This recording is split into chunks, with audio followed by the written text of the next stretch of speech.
जय हिंद दोस्तों, रक्षित करना के चैनल में आपका स्वागत है। दोस्तों, आज के इस वीडियो में मैं आपको 4 महत्वपूर्ण जानकारियां दूंगा।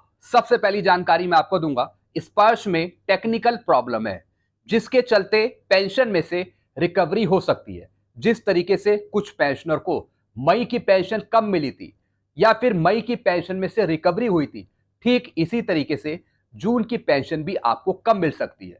मैं हर एक पेंशनर की बात नहीं कर रहा हूं, कुछ पेंशनर की बात कर रहा हूं। जो जून की पेंशन आपको मिलेगी 30 जून को, उसमें से रिकवरी हो सकती है, कम पेंशन मिल सकती है। अब कैसे बचा जाए रिकवरी से, कुछ एडवाइस मैं आपको दूंगा। अगली जानकारी मैं आपको दूंगा, आर्मी हेडक्वार्टर का लेटर जारी। जी हां दोस्तों, आर्मी हेडक्वार्टर का एक महत्वपूर्ण लेटर है पेंशनर के लिए या फिर पूर्व सैनिकों के लिए। एक लेटर मैं आपको समझाऊंगा आर्मी हेडक्वार्टर का। अगली जानकारी मैं आपको दूंगा, फॉर्म 16 इनकम टैक्स पर आई ताजा जानकारी स्पर्श से। जी हाँ दोस्तों, स्पर्श ने एक महत्वपूर्ण जानकारी दी है फॉर्म 16 के बारे में और इनकम टैक्स के बारे में। पेंशनर के लिए क्या है जानकारी, आगे समझाऊंगा। अगली जानकारी मैं आपको दूंगा, कोर्ट के ऑर्डर से रिकवरी रुकवाएं।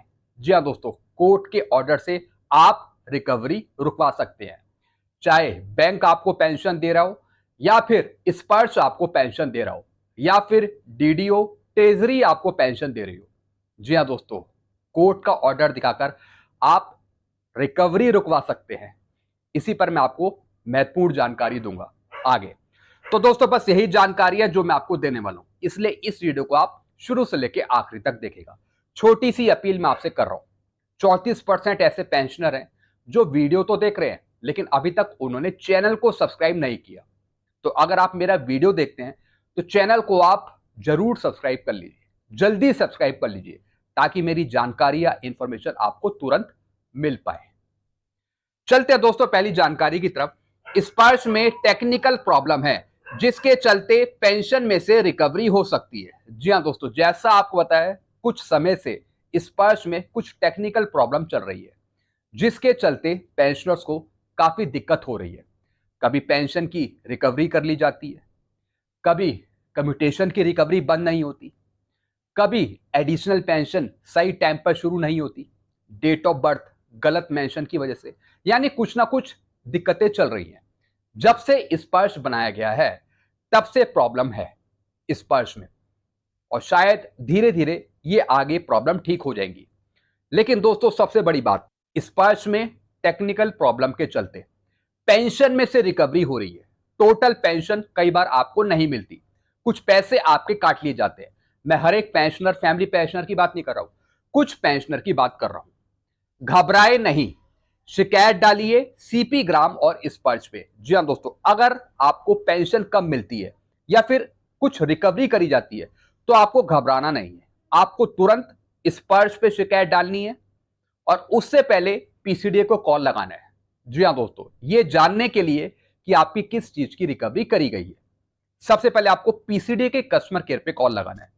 कॉल लगाने के बाद फिर आपको स्पर्श पे शिकायत डालनी है, यूजर नेम पासवर्ड से लॉगिन करके। फिर सीपी ग्राम में भी शिकायत डालनी है। जी हां दोस्तों, दोनों तरीके आपको अप्लाई करने हैं। स्पर्श पे भी शिकायत डालनी है, सीपी ग्राम में भी शिकायत डालनी है। फिर दोस्तों, जो भी आपकी रिकवरी करी गई है, जो भी रिकवरी करी गई है, जितना पैसा भी, वो आपको वापस मिल जाएगा। आपको मिल जाएगा पैसा। पैसा आपका कहीं नहीं जाता, पैसा कहीं नहीं जाता, पैसा आपको मिल जाता है। जितने की रिकवरी है वापस आपको हो जाएगी, थोड़ा टाइम लगेगा लेकिन मिल जाएगी।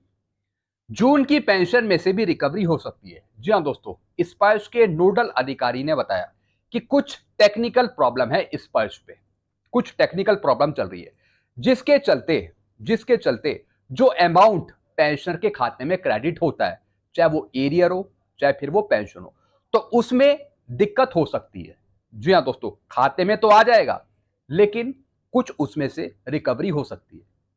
अब ये जानबूझ के रिकवरी नहीं करी जा रही है, टेक्निकल प्रॉब्लम है जिसके चलते ये रिकवरी हो रही है।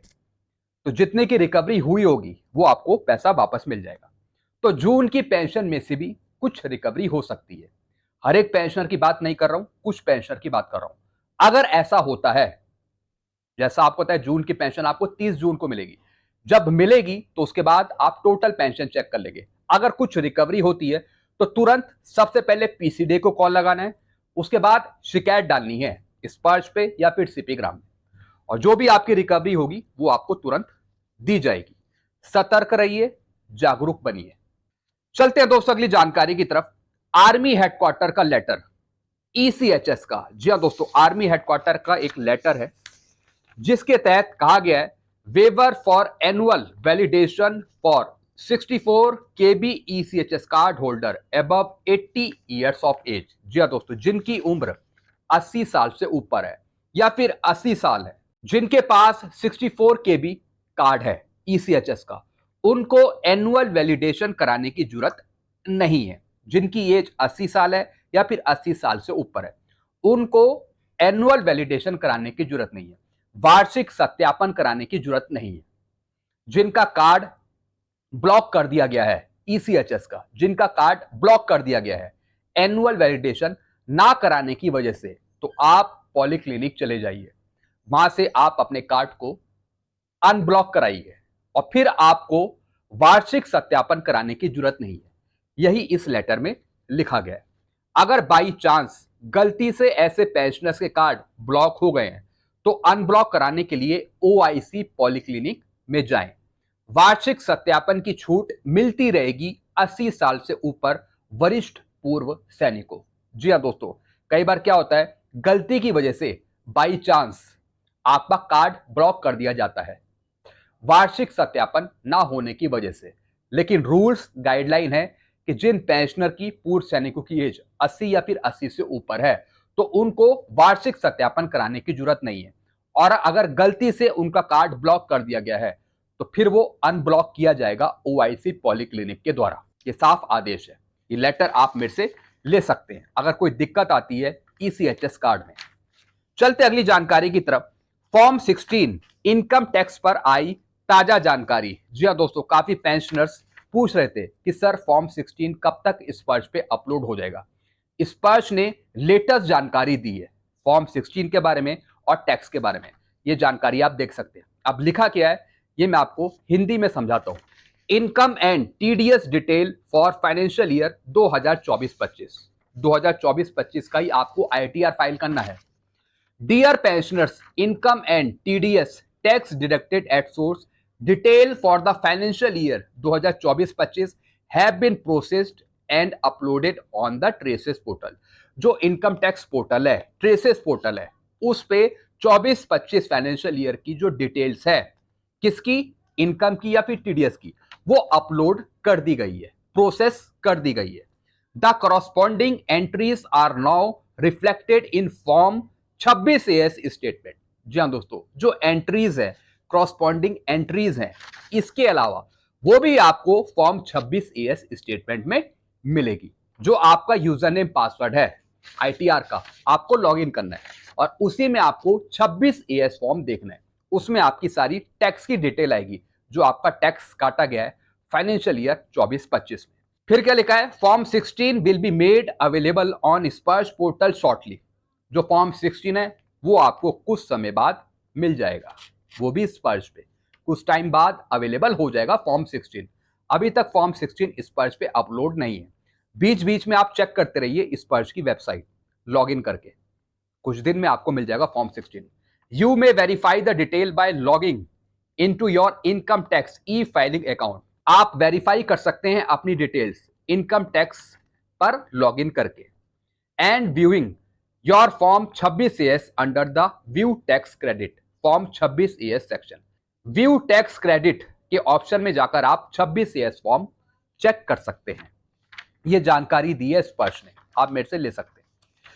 चलते अगली जानकारी की तरफ। कोर्ट के ऑर्डर से रिकवरी रुकवाएं अगर सीपीग्राम या फिर आरटीआई डालने के बाद भी रिकवरी नहीं रुक रही। जी हाँ दोस्तों, अब दोस्तों रिकवरी भी दो टाइप की होती है जो पेंशनर्स की या फिर फैमिली पेंशनर्स की करी जाती है। पहली रिकवरी होती है जायज रिकवरी, जो वैलिड रिकवरी है।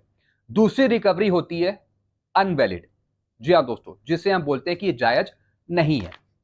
जायज रिकवरी वो होती है जैसे कि कम्यूटेशन की, जैसे कि 15 साल तक पेंशन में से कम्यूटेशन का पैसा काटा जाता है, तो वो एक जायज रिकवरी है। वो तो होगी चाहे आप सीपीग्राम में कंप्लेंट डालें या फिर आप ITI डालें, वो आपकी रिकवरी होगी।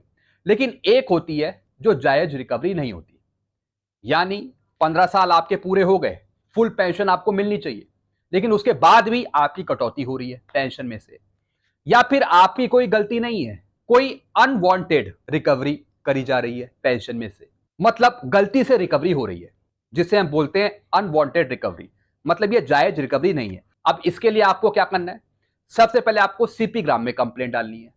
सीपी ग्राम में कंप्लेंट डालने के बाद भी अगर आपकी रिकवरी बंद नहीं होती तो फिर आपको आरटीआई डालना है।